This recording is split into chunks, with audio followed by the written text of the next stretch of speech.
let's start looking at a tandem jump and seeing what to do with each one of these and what to do, what the process is. And the thing I have to remind you of here is you are telling a story. In this particular case on tandem, more than anywhere else, you are actually trying to tell a skydiving story of this one individual who came and perhaps visited our sport and is going to do it perhaps only one time, and then this is going to be the little story that they're going to have and share with their friends. So this is very important to keep that in mind.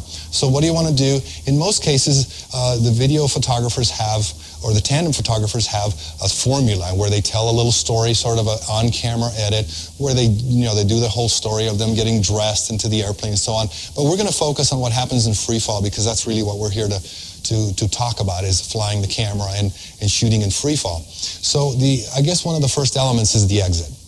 What happens on exit? Again, once we've talked about communication, you now know when to exit and what the count is for your instructor and what their motion is. So one of the things that's very important also is to be shooting your instructor and your student in the frame before you exit, so you can continue telling that story. Be aware of what their faces are. Show that face, show that story, and go with them on the proper exit. Now, what's unique about tandem exits is that as soon as they exit, shortly after that, the tandem master will be deploying the drogue. So you want to make sure that your timing for exit is consistent, that you're clear of the drogue. That's one of the biggest dangers in tandem is the drogue, the interaction with the drogue itself. As much as it seems to be stable by itself, first of all, it has to be deployed, and second of all, it lives there as a potential danger. So you want to be really aware of that. So when you exit, a general thing would be to work your timing so you're slightly before, so you end up looking upwards towards the airplane a little bit, have enough distance to your tandem pair to separate you for the safety of the drogue. Which way do you do that? Well, you take advantage, first of all, that you are an individual, and as a camera flyer, you have a camera suit, and that the tandem pair seems to be going a little faster as far as acceleration away from you, because they are two bodies in the same space pretty much. So that separation will happen naturally, but you just want to keep your eye on that and make sure that that separation is there intentionally before the drogue shoots is out.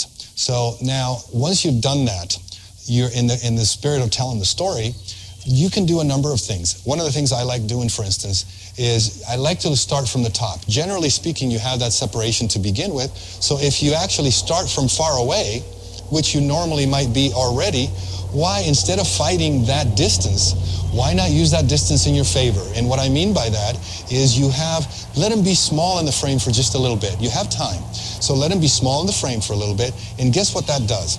Is if you look at that, you'll see that they now get to be the small people in a huge playground, which is the sky, with the earth in the background. And that is actually a beautiful part of the story. Something else that happens is your drogue ends up being part of the picture.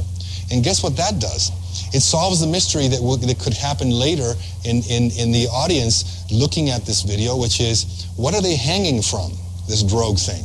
And really, they're not hanging from anything, but it could be like you could cheat and say that this is green screen or something, some kind of a trick photography, and make it look like they never really went jumping. And of course, that's not what we want them to feel. So you want to clarify, what is this thing coming out of their back? And no better time to do it than at the beginning, because you get to see it. You see the drogue, you perhaps see the deployment at a distance, and you see the earth below, and you get to establish that this is just a piece of equipment that they're a part of. Perhaps you can go on the top looking down. Why would you want to do that? Because you're eventually going to get to their face. You're going to see who they are. So you might as well want to see the earth, which is one of the things that's their anxiety is part of the story. The anxiety is they jumped out of an airplane, they're going towards the ground. So why not show the ground?